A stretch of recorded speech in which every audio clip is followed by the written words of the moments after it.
السلام علیکم ورحمۃ اللہ وبرکاتہ۔ آج 2023 اکتوبر میں ہم دیکھ رہے ہیں کہ فلسطین کے مسلمانوں کے ساتھ جو کچھ ہو رہا ہے، خاص طور پہ غازہ میں جس طرح ان پہ ظلم و زیادتیاں کی جا رہی ہیں، جس طرح ان کے اوپر بم برسائے جا رہے ہیں اور تمام عالمی قوانین کی دھجیاں اڑائی جا رہی ہیں۔ اور یہ صرف ابھی سے نہیں ہے، دیکھا جائے تو پوری ایک صدی یعنی 1923 میں جب سلطنت عثمانیہ بالکل ٹوٹ کے ختم ہو گئی تھی اور فلسطین میں زور زبردستی کے طور پہ یہودیوں کو لا کر آباد کیا جا رہا تھا، جب سے مسلمان وہاں کے پس رہے ہیں۔ اور یہ تو فلسطین آج دیکھا جائے تو پوری امت میں جہاں جہاں بھی مسلمان کمزور ہیں وہاں انہیں کس طریقے سے پیسا جا رہا ہے، ظلم و زیادتی کی انتہا ہو رہی ہے۔ ہم کشمیر میں مسلمانوں کا حال دیکھ لیں، چائنا میں یوگر مسلمان، برما میں، اور جو کچھ افغانستان، سیریا، عراق، بوسنیا میں جہاں جہاں ویتنام میں ہوا ہے، کہ صرف ایمان کی وجہ سے مسلمانوں کو کچلا گیا ہے۔ اور ایک وقت تھا جب مکہ میں بھی قریش یہی کر رہے تھے نبی کریم صلی اللہ علیہ وسلم کے ساتھیوں کے ساتھ۔ ایسے وقت میں اللہ سبحانہ تعالیٰ نے سورۃ البروج نازل فرمائی ان کے لیے، تاکہ ایمان والوں کو تسلی بھی دی جائے اور جو یہ سب کچھ ظلم ڈھا رہے ہیں ان کو بھی آخری طور پہ وارن کیا جائے۔ ایسے مشکل اور تکلیف دہ حالات میں اس صورت میں ہمارے لیے بہت ساری رہنمائی بھی ملتی ہے اور دلوں کا اطمینان بھی۔ بسم اللہ الرحمن الرحیم۔ والسماء ذات البروج، قسم آسمان کی جو برجوں والا ہے۔ برج کوئی اتنی اونچی چیز جو دور سے نظر آنے والی ہو، جیسے برج خلیفہ بلڈنگز کے لیے استعمال ہوتا ہے، بڑی بڑی آسمان کے ستاروں کی طرف اشارہ ہے۔ والیوم الموعود، اور قسم ہے اس دن کی جس کا وعدہ کیا گیا ہے، قیامت کے دن کا۔ وشاہد ومشہود، اور قسم ہے دیکھنے والے کی اور دیکھی جانے والی چیز کی۔ یہاں اللہ تعالیٰ نے قسمیں کھائی ہیں تین طرح کی۔ سب سے پہلے تو آسمان میں بڑے بڑے ستاروں کی، جو اللہ تعالیٰ کی تخلیق کا ایک خوبصورت شاہکار ہے، اور پھر قسم کھائی گئی قیامت کے دن کی۔ یہ اللہ تعالیٰ کی اتنی بڑی بڑی نشانیاں، اتنے بڑے بڑے مخلوقات جو ہیں تخلیق کی اللہ تعالیٰ نے، آسمان زمین سب ختم ہو جانی ہے، لیکن یوم الموعود میں قسم جو کھائی گئی ہے قیامت کے دن کی، اس دن اشرف المخلوقات جو رکھی ہیں اللہ تعالیٰ نے، جس کو بنایا ہے نا، اس کا حساب کتاب ہونا ہے۔ اور دیکھیں الیوم اور الموعود دونوں میں معرفہ لگا ہوا، یعنی خاص دن کی طرف اشارہ ہے، لیکن آگے جو شاہد اور مشہود آ رہا ہے وہ دونوں نکرہ ہیں، یعنی اس سے مختلف معنی لیے جا سکتے ہیں۔ یہ دونوں فاعل اور مفعول کے وزن پہ ہے، شاہد دیکھنے والا، مشہود جس کو دیکھا جائے۔ اور اس سے مفسرین نے بہت سارے معنی لیے ہیں۔ شاہد سے مراد ہمارے فرشتے بھی ہیں جو ہمارے نامہ اعمال لکھ رہے ہیں، وہ گواہ ہیں ہر چیز کے، اور مشہود ہمارے نامہ اعمال اور ہم انسان۔ نبی کریم صلی اللہ علیہ وسلم کو بھی شاہد کہا گیا ہے اور امت کو مشہود، یعنی نبی کریم صلی اللہ علیہ وسلم نے امت کو پہنچایا سب کچھ، اور انہوں نے گواہی بھی لی تھی، اللہم اشہد، اے اللہ تو گواہ رہنا، اور امت مشہود ہے، دیکھا جا رہا ہے کہ امت کیا کرتی ہے۔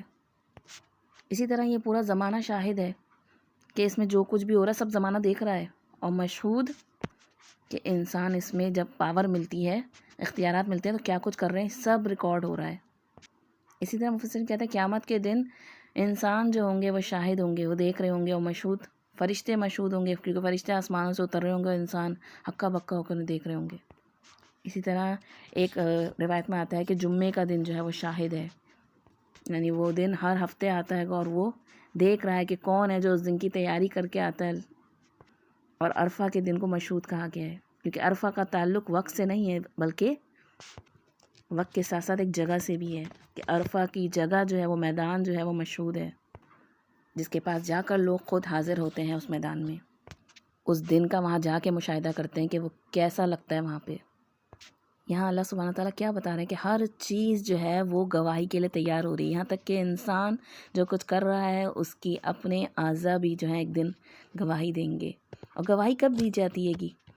جب کسی پہ مقدمہ چلتا ہے اور کسی کو پھر سزا دینی ہوتی ہے یا اس کا بدلہ دینا ہوتا ہے۔ آگے اللہ سبحانہ تعالیٰ فرماتے ہیں قتل اصحاب الاخدود، ہلاک ہو گئے، مارے گئے خندقوں والے۔ یہاں ایک خاص واقعے کی طرف اشارہ ہے، واقعہ کافی طویل ہے، آپ ابن کثیر میں یا پھر ریاض الصالحین میں حدیث مبارکہ میں پڑھ سکتے ہیں، باب صبر کے بیان میں، جہاں ایک پوری قوم جو صرف اللہ پر ایمان لائی اور اس ایمان لانے کی وجہ سے وہاں کے جو حاکم تھا اس نے خندقیں کھود کر اور اس میں آگ بھڑکا کے ان تمام لوگوں کو جلا دیا۔ بادشاہ نے حکم دیا کہ جو اپنے دین سے نہ پھرے اسے اس آگ میں جھونک دیا جائے، اور لوگ پھر اس آگ میں کود بھی گئے، یہاں تک کہ آخر میں ایک عورت رہ گئی جس کے گود میں ایک بچہ تھا، وہ اپنے بچے کی وجہ سے پریشان ہو رہی تھی، تو اس بچے کو اللہ سبحانہ تعالیٰ نے گویائی دی اور اس بچے نے کہا اماں صبر کر، یقیناً تو حق پر ہے۔ تو یہاں اللہ سبحانہ تعالیٰ ان کو نہیں کہہ رہے جنہوں نے اپنی جانیں اس دنیا میں دے دیں، وہ تو شہید ہیں، اور شہید کبھی نہیں مرتا، بلکہ اللہ تعالیٰ ان کھائیاں کھودنے والے کو کہہ رہے ہیں کہ اصل میں تو وہ مارے گئے۔ النار ذات الوقود، وہ آگ جو بڑی ایندھن والی تھی۔ دنیا میں ایمان والوں کے لیے انہوں نے ایندھن والی آگ تیار کی، لیکن انہیں اندازہ نہیں اللہ سبحانہ تعالیٰ نے ان کے لیے کیا تیار کر رکھا ہے۔ اذ ہم علیہ قعود، جبکہ وہ اس کے کناروں پر بیٹھے ہوئے تھے۔ قعود قعدہ سے ہے، یعنی جم کر بیٹھنا، ایک ہوتا ہے جلسہ جس سے مجلس کہتے ہیں، ہم جلوس کہتے ہیں، وہ تھوڑی دیر بیٹھنے کے لیے ہوتا ہے، لیکن کوئی چیز جم کر بیٹھ کے دیکھنا یعنی کہ اس کو انجوائے کر رہے تھے، یہ ہوتی ہے سنگ دلی کی انتہا۔ وَهُمْ عَلَىٰ مَا يَفْعَلُونَ بِالْمُؤْمِنِينَ شُهُودٌ، اور مومنین کے ساتھ جو کچھ وہ کر رہے تھے وہ خود اس کا نظارہ بھی کر رہے تھے۔ اور یہاں اللہ تعالیٰ نے کیا لفظ استعمال کیا؟ شہود، یعنی وہ خود گواہ ہیں، ان کی اپنی آنکھیں، ان کے اپنے جسم کے اعضاء سب خود گواہی دیں گے ان کے خلاف۔ اور یہاں جو ایمان والے ہیں ان کو اللہ تعالیٰ کیا کہہ رہے ہیں؟ بالمؤمنین، مومن کہا جا رہا ہے۔ آپ دیکھیں قرآن کریم میں ایمان والوں کو دو طرح سے مخاطب کیا جاتا ہے گا، یا تو اسم کے ساتھ مومن، مومنون، مومنین، یا پھر فعل کے ساتھ آمنو یا الذین آمنو، اے لوگوں جو ایمان لائے ہو۔ اسم میں ثبات ہوتا ہے، ہمیشگی ہوتی ہے گی، یعنی ایک اسم جو ہے وہ کبھی چینج نہیں ہوتا۔ فعل جو ہے وہ جب تک کیا جائے تو ہوتا ہے، وقتی ہوتا ہے۔ جیسے ایک اسم نام ہے مریم، اب مریم بیٹھی ہے، مریم لیٹی ہے، مریم سو رہی ہے، وہ مریم ہی ہے اور ہمیشہ رہے گی۔ تو جہاں ایمان والوں کو جو کرٹیسائز کیا جاتا ہے نا، تنقید کی جاتی ہے کہ تمہارا ایمان ابھی پورا نہیں ہوا ہے، وہاں اللہ تعالیٰ فعل استعمال کرتے ہیں، یا ایھا الذین آمنوا لما تقولون ما لا تفعلون، اے لوگوں جو ایمان لائے وہ کہتے کیوں جو کرتے نہیں ہو۔ لیکن جہاں ہمیشگی ہوتی ہے نا، اللہ تعالیٰ ثابت کر دیتے ہیں واقعی میں یہ ایمان والے ہیں، تو وہاں پہ اسم آتا ہے قد افلح المؤمنون، تحقیق کامیاب ہو گئے مومن۔ یہاں اس دنیا میں جن مومنوں پر ظلم و زیادتی کی جا رہی ہے، جن کو کچلا جا رہا ہے، جن کو دبایا جا رہا ہے، اللہ تعالیٰ ان کو سرٹیفکیٹ دے رہے ہیں مومن ہونے کا کہ اصل میں ایمان والے یہ ہیں، یہ ثابت قدم ہے اپنے ایمان پر، یہ ایمان کی خاطر کیا کچھ قربانیاں دے رہے ہیں، کیا کچھ جھیل رہے ہیں۔ وما نقموا منهم الا ان يؤمنوا بالله العزیز الحمید، اور نہیں وہ بدلہ لے رہے تھے مگر صرف اس لیے کہ وہ اللہ جو بہت زبردست غلبے والا ہے اور اپنے آپ تعریف والے ذات ہے اس پر ایمان لے آئے۔ نقم کا مطلب ہوتا ہے جس چیز سے نفرت کی جائے، یعنی ان کا انتقام لینا، ان کی نفرت کی وجہ کیا ہے؟ صرف اللہ تعالیٰ پر ایمان لانا، جو کون ہے؟ العزیز، مکمل غلبے والا، اتھارٹی والی ذات، الحمید، اپنی ذات میں آپ تعریف والی ذات۔ لیکن ایک ظالم وہ سمجھتا ہے مجھے پورا اختیار ہے، میرے پاس پوری اتھارٹی ہے کہ میں جس کے ساتھ جو چاہے کر پروں، اور پھر ایسا شخص اللہ کی تعریف اور اللہ کا شکر کہاں ادا کرنے والا ہو سکتا ہے؟ لیکن ان کی اتھارٹی اور ان کے اختیارات بہت محدود ہیں۔ اصل میں تو اللہ سبحانہ تعالیٰ کے اختیار میں ہر چیز ہے۔ الذی لہ ملک السماوات والارض، وہی ذات جس کی بادشاہت آسمانوں اور زمینوں پہ چھائی ہوئی ہے۔ تم کیا سمجھتے ہو آسمانوں پہ جب اللہ کا حکم چلتا ہے تو کیا زمین پہ اللہ کا حکم نہیں چلتا؟ واللہ علی کل شیء شہید، اور اللہ تو ہر چیز پر خود گواہ ہے۔ شہید یعنی اللہ تعالیٰ خود دیکھ رہا ہے، فعیل کے وزن پہ ہے، ہمیشگی ہے اس میں، یعنی جو کچھ ہو رہا ہے وہ مسلسل اللہ سبحانہ تعالیٰ کی علم میں ہے، اس کو اختیار بھی حاصل ہے۔ یہ اس نے وقتی طور پہ تمہیں عارضی طور پہ موقع دیا ہوا ہے تاکہ تم اس کے ذریعے اپنے لیے جہنم کی آگ تیار کر لو، یا پھر ہوش میں آ جاؤ، توبہ کر لو۔ اگلی آیت میں اللہ تعالیٰ فرما رہے ہیں ان الذین فتنوا المؤمنین والمؤمنات، یقیناً وہ لوگ جو ظلم و ستم کرتے ہیں مومن مردوں پہ، مومن عورتوں پر۔ خاص طور پہ دیکھیں پیچھے مومنین کا ذکر ہو چکا تھا، لیکن مومن عورتوں کا ذکر خاص طور پہ کیا، کیونکہ بعض اوقات ظلم و زیادتی میں ایمان والی عورتوں کو زیادہ ستایا جاتا ہے۔ اور زیادہ آسان بھی ہوتا ہے عورتوں کو ستانا، ان کے ساتھ زیادتی کرنا۔ ہم دیکھتے ہیں کہ نبی کریم صلی اللہ علیہ وسلم کے دور میں بھی جو سب سے پہلی شہیدہ ہیں وہ حضرت سمیہ رضی اللہ تعالیٰ عنہ ہیں، جنہیں ابو جہل نے شہید کیا تھا۔ اللہ تعالیٰ کہہ رہے ہیں جو مومن مردوں اور مومن عورتوں پہ فتنے میں ڈالتے ہیں، ثم لم یتوبوا، پھر وہ توبہ نہیں کرتے۔ فتنہ اصل میں کسے کہتے ہیں؟ آزمائش، ایک دردناک پروسیس ہے بندے کو اندر سے صاف کرنے کا، پیوریفیکیشن کا۔ اس لیے دنیا میں ہر طرح کے فتنے ہیں، یہ ظالم کا بھی فتنہ ہے اور خواہشات کے بھی فتنے ہیں، مال اور بیوی بچے اولاد بھی فتنہ ہے۔ ہر ایک کی مختلف انداز سے آزمائش ہو رہی ہے۔ کچھ لوگ اللہ کے اتنے محبوب ہوتے ہیں، اللہ تعالیٰ نے انہیں بڑے درجے دینے ہوتے ہیں، لیکن وہ اپنے اعمال کے ذریعے ان درجوں تک نہیں پہنچ سکتے۔ اللہ تعالیٰ انہیں بعض وقت بیماریوں میں، بعض وقت ایسی تکالیف میں مبتلا کر دیتا ہے کہ وہ اس درجے کو پا لیتے ہیں اس پہ صبر کر کے۔ یہاں تو خاص طور پر ان لوگوں کو کہا جا رہا ہے جو مومن مردوں اور عورتوں کو فتنے میں مبتلا کرتے ہیں اور پھر وہ توبہ نہیں کرتے، اگر یعنی ابھی بھی ان کے پاس توبہ کی گنجائش ہے۔ رب ظلم نہیں کرتا اپنے بندوں پر، دراصل بندے خود ظلم کرتے ہیں اپنے انجانوں پر۔ تو ایسی اذیتیں دینے والے اگر بنا توبہ کے چلے گئے، فَلَهُمْ عَذَابُ جَهَنَّمَ وَلَهُمْ عَذَابُ الْحَرِيقِ، اور ان کے لیے جلنے کا خاص عذاب ہے۔ یعنی پہلے جہنم کا عذاب کیا، حالانکہ جہنم کے عذاب میں ہر طرح کی جلنے کے عذاب موجود ہیں، کھولتا ہوا پانی اور وہ زقوم سب، لیکن حرقہ کا مطلب ہوتا ہے کہ کسی چیز کا فلیم پہ ہونا، یعنی ایک چیز جلی ہوئی کالی پڑی ہے اور ایک چیز جو ہے وہ ابھی جل رہی ہے، جیسے ایک کپڑا اس کے اندر آگ لگی ہوئی ہے، نکل رہی ہے اس میں سے لپٹے، ایسے یہ جہنم میں جلیں گے، ان کے جسموں کے اندر سے آگ نکل رہی ہوگی، کیونکہ انہوں نے ایمان والوں کو اذیتیں دی تھیں۔ جبکہ ایمان والوں کے ساتھ کیا ہوگا؟ ان الذین آمنوا وعملوا الصالحات، تو بے شک وہ لوگ جو ایمان لائے اور انہوں نے ایک اعمال بھی کیے، لہم جنات تجری من تحتها الانہار، ان کے لیے وہ باغات ہیں جن کے نیچے نہریں بہتی ہوں گی۔ اب دیکھیں پچھلی آیت میں آیا تھا فلہم، تو ان کے لیے فا تھا، یہاں پہ صرف لہم ہے، لہم جنات، یعنی اگر انہوں نے توبہ نہیں کی تو ان کے لیے عذاب ہے، لیکن یہاں آئے گا کہ نیک عمل کرنے والے اور ایمان کے ساتھ نیک عمل کرنے والے ان کے لیے جنت ہے، یعنی تو نہیں کہا گیا، یعنی کوئی بھی شخص جو ہے اپنے اعمال کے بدلے کے طور پہ جنت میں نہیں جا سکتا، بلکہ اللہ سبحانہ تعالیٰ کی رحمت ہوگی کہ وہ اسے جنت میں داخل فرما لے، کیونکہ جنت کی اتنی قیمتی ہے، اتنی ویلیوبل ہے کہ کوئی بھی اسے حاصل نہیں کر سکتا اپنے اعمال کے ذریعے۔ ذالک الفوز الکبیر، اور یہی اصلی بڑی کامیابی ہے، یعنی دنیا میں بڑا گھر ہونا، دنیا میں سکون سے عافیت سے رہنا، یہ کامیابی نہیں ہے۔ دنیا میں اگر سب کچھ چھن گیا گا، مال گھر بچے ہر چیز بھی تباہ ہو گئی ہے، تو بھی یاد رکھو کہ دنیا جو ہے وہ مچھر کے پر برابر ہے۔ تم ایمان پر قائم رہے، صبر کے ساتھ عمل صالح کر کے اس دنیا سے چلے گئے، یہی کامیابی ہے بڑی۔ قرآن کریم میں 3 انداز سے فوز کا آتا ہے، ایک آتا ہے فوز العظیم، ایک فوز الکبیر اور ایک فوز المبین۔ سب سے بڑی کامیابی فوز العظیم کہا گیا جو مہاجرین اور انصار کے لیے سورہ توبہ میں آتی ہے، یعنی ایمان کے ہائی لیول کے ساتھ خود سے آگے بڑھ بڑھ کے قربانیاں دینے والے، تو ان کے لیے فوز العظیم ہے۔ یہاں وہ لوگ ہیں گے جن کو اذیت تکلیفوں میں مبتلا کیا گیا، تو ان کے لیے فوز الکبیر ہے، یعنی وہ ہیوج سکسیس تھی اور یہ گریٹ سکسیس ہے، اور ایک نارمل پاس ہو کر چلے جانے والوں کے لیے فوز المبین ہے۔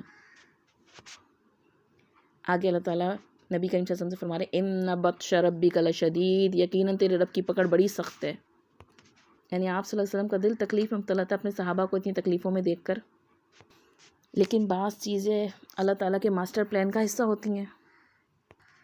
آگے انہ هو یبدی و یعید، وہی ہے جو پہلی مرتبہ پیدا کرتا ہے وہی دوبارہ بھی اٹھائے گا، یعنی ایمان والے پریشان نہ ہو کہ اللہ کی مدد کہاں ہے، اللہ تعالیٰ دوبارہ اٹھائے گا، ہر ایک سے ہر چیز کا بدلہ لیا جائے گا، اور 2 دفعہ آیا گا ہو کی ضمیر دیکھ، انہ اور پھر ہوا، بے شک وہ وہی پیدا کرتا ہے اور وہی دوبارہ اٹھائے گا، اس کے کنٹرول سے باہر کچھ بھی نہیں۔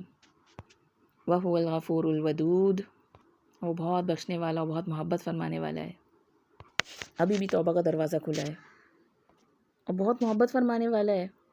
جب اللہ کی مدد نہیں آ رہی ہوتی تو انسان پریشان ہو جاتا ہے، بعض وقت انسان اپنے والدین سے کچھ مانگ رہا ہوتا ہے، وہ نہیں دے رہے ہوتے کسی وجہ سے، تو انسان کہتا ہے ان کو تو مجھ سے محبت ہی نہیں ہے، لیکن یہ اللہ تعالیٰ کیا فرما رہے ہیں، وہ بہت محبت کرنے والی ذات ہے، انکنڈیشنل لو کرتا ہے وہ اپنے بندوں سے۔ ذو العرش المجید، عرش کا مالک ہے جو بڑی عظمت و شان والا ہے۔ کیا یہ دنیا، کیا جہاں پھیلے ہوئے تھوڑے سے رقبے پہ لوگ اور ان کے بایولوجیکل ویپنس اور ایٹامک بامس، اللہ تعالیٰ کی ذات عرش کی مالک ہے جو تمام مخلوقات میں سب سے ہائی، سب سے بڑا، فعال لما یرید، کر گزرنے والا ہے ہر اس کام کا جس کا وہ ارادہ کر لے۔ یعنی تم اپنی کنڈیشنز اللہ کے اوپر نہیں ڈال سکتے، اللہ کو کب مدد کرنی ہے، کہاں کرنی ہے، کس طرح کرنی ہے، وہ سب جانتا ہے۔ ہم صرف اللہ سے دعا کر سکتے ہیں، اس کے سامنے گڑ گڑا سکتے ہیں، اپنی حاجتیں اس کے سامنے پیش کر سکتے ہیں۔ هل اتاک حدیث الجنود، کیا آپ کے پاس لشکروں کی خبر پہنچی؟ فرعون و ثمود، فرعون اور ثمود کے لشکر، یعنی یہ آج کی دنیا کے سپر پاورز، یہ کیا حیثیت رکھتے ہیں؟ یہ اللہ تعالیٰ کہہ رہے ہیں کہ فرعون اور ثمود کے لشکر یاد ہیں؟ بل الذین کفروا فی تکذیب، لیکن یہ کافر جو جھٹلانے میں لگے رہے۔ واللہ من ورائہم محیط، جبکہ اللہ ان کو گھیرے میں لیے ہوئے تھا۔ دیکھو تو کتنی بڑی عظیم سلطنت کا مالک تھا فرعون، پانی کے ذریعے اللہ تعالیٰ نے ختم کر دیا، ثمود کو چنگھاڑ کے ذریعے غائب کر دیا۔ کہاں ہے صفحہ ہستی میں نظر آتے ہیں کہیں تمہیں؟ کہیں ان کی آواز بھی دکھتی ہے تمہیں؟ ان کے آثار کیسے کھنڈرات ہیں، جاتے بھی وہاں وحشت ہوتی ہے۔ بہت جلدی ان کا بھی وقت آنے والا ہے، یہ سب جمع ہو رہے ہیں زائنسٹ اپنا آخری قبرستان بنانے کے لیے وہاں پر۔ اور آخر میں اللہ سبحانہ تعالیٰ کیا کہہ رہے ہیں؟ بل ہوا قرآن مجید، بل یعنی کہ بلکہ ان کا جھٹلانا بے سود ہے، وہ قرآن ہے بڑی عظمت و شان والا، فی لوح محفوظ، لوح محفوظ میں نقش ہے۔ یعنی اصل حفاظت میں کون ہے؟ اللہ کی کتاب۔ یہ ایمان والوں کو تکلیف دے سکتے ہیں لیکن یہ اللہ کی کتاب کو ختم نہیں کر سکتے۔ یہاں پاور آف قرآن بتائی جا رہی ہے۔ آپ دیکھیں اصل میں صحابہ اکرام کے ساتھ کیا پاور تھی، قرآن کی پاور تھی، جس کو لے کے وہ مکہ سے مدینہ آئے، اور پھر جو ریاست مدینہ پھیلی ہے، تکلیف آزمائشیں اپنی جگہ، لیکن اللہ سبحانہ تعالیٰ نے پھر انہیں پوری دنیا میں پھیلا دیا، مسلمانوں کو عروج دیا، اس کتاب کے ذریعے بلندی عطا کی، کیونکہ اس کتاب سے تعلق رکھنے والوں کو فتنوں سے محفوظ کر دیا جاتا ہے۔ آج ہم کہاں ہیں؟ ہمارا اس کتاب کے ساتھ کتنا تعلق ہے؟ کیا ہم جانتے ہیں اس کتاب میں کیا کچھ اللہ تعالیٰ نے ہمارے لیے رکھا ہے؟ کیا رہنمائی کرتا ہے کہ آج کے دور میں یہ کتاب ہمیں کیا سبق سکھاتی ہے؟ عقیدے میں کمزور ہیں، ایمان میں کمزور ہیں، تو کیسے ہمیں بیت المقدس کی فتح نصیب ہوگی؟ ہمارے اعمال اور ہماری تقریبات تو خود یہود و نصارہ جیسی ہیں۔ مشکل حالات میں جن وہ لوگ جو فلسطین و سیریا کے آس پاس ہیں، ان کے لیے تو احادیث مبارکہ میں خوشخبریاں ہیں، انہیں تو تکلیفوں کی بھٹی سے گزار کے پیوریفائی کیا جا رہا ہے، لیکن ہم جو بیٹھ کے صرف ویڈیوز دیکھتے ہیں یوٹیوب پر اور سوشل میڈیا پہ، اور تھوڑے دن ان کا غم مناتے ہیں اور پھر بھول جاتے ہیں اور پھر اپنے گھروں میں مشغول ہو جاتے ہیں۔ کیوں نہیں کوئی صلاح الدین ایوبی پیدا ہو رہا ہماری امت میں؟ کیونکہ امت کی مائیں خود غافل ہیں، گھروں کی رینوویشن میں، برانڈز کے پیچھے، دنیا کی خواہشات کی نہ ختم ہونے والی ریس میں بھاگ رہی ہیں۔ میرا کیریئر ایز اے ہول امت کے ہمیں کسی کیریئر کا احساس بھی نہیں ہے جب تک ہم نہیں جاگیں گی، اپنی اولادوں کو وہ درس نہیں دیں گی جو پچھلے اسلاف کی ماؤں نے کیا تھا۔ انہیں ان کی تاریخ سے روشناس کرائیں، انہیں ان کی روٹس کا، ان کی جڑوں کا بتائیں کہ ہمارا تعلق کن سے ہے، انہیں ہسٹری سے روشناس کرائیں۔ نور الدین زنگی، صلاح الدین ایوبی، طارق بن زیاد، محمد بن قاسم کون لوگ تھے؟ صحابہ اکرام کے پاس کتنی پاور تھی، بدر میں کتنے گھوڑے تھے، کتنی تلواریں تھیں۔ ایمان والے ٹیکنالوجی کی بیس پہ نہیں لڑتے، ان کے لیے مدد آسمانوں سے آتی ہے لیکن ایمان کی وجہ سے آتی ہے۔ ابھی ہمارے پاس وقت ہے، اس قرآن سے تعلق جوڑیں اپنا، نبی کریم صلی اللہ علیہ وسلم کی قرب قیامت کی احادیث مبارکہ کا علم حاصل کریں، قرآن و سنت جو ہمیں ایک لائف اسٹائل دے رہا ہے اس کو اختیار کریں، اپنے بچوں کو صرف دنیا کے کیریئر اور ڈالر کے پیچھے نہ بھگائیں، ان کے دل میں امت کا درد ڈالیں، انہیں بتائیں کہ تم بھی وہ ہیرو بن سکتے ہو جو صلاح الدین ایوبی اور طارق بن زیاد اور محمد بن قاسم بنے تھے۔ نوجوانی کی عمروں میں یہ لوگ نکلے تھے۔ محمد فاتح نے 21 سے 23 سال کی عمر میں قسطنطنیہ فتح کر لیا تھا۔ کیوں؟ کیونکہ ان کی ماں انہیں لے جا کے دکھاتی تھی کہ دیکھو یہ ہے قسطنطنیہ اور تم نے اسے فتح کرنا ہے۔ اپنے بچوں کو صرف ڈالر کا اور صرف ڈگریوں کا ٹارگٹ مت دیں۔ یہ دنیا بہت عارضی ہے، اس کی تکلیفیں بھی بہت عارضی ہیں، اس کی عیاشیاں بھی بہت عارضی ہیں۔ ہمیشہ کی زندگی کے لیے کچھ کر جائیں اور اپنا تعلق اس قرآن سے جوڑ لیں۔ بل ہوا قرآن مجید فی لوح محفوظ۔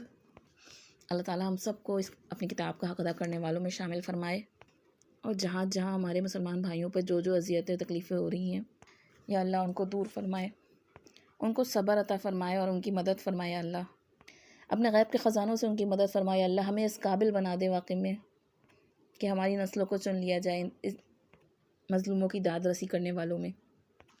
یا رب ان غاضب یہود اور زائنسٹ کو نیست و نابود فرما، اور ہم سب کو ایمان کی سلامتی اور کلمہ حق بلند کرتے ہوئے اس دنیا سے رخصت فرما۔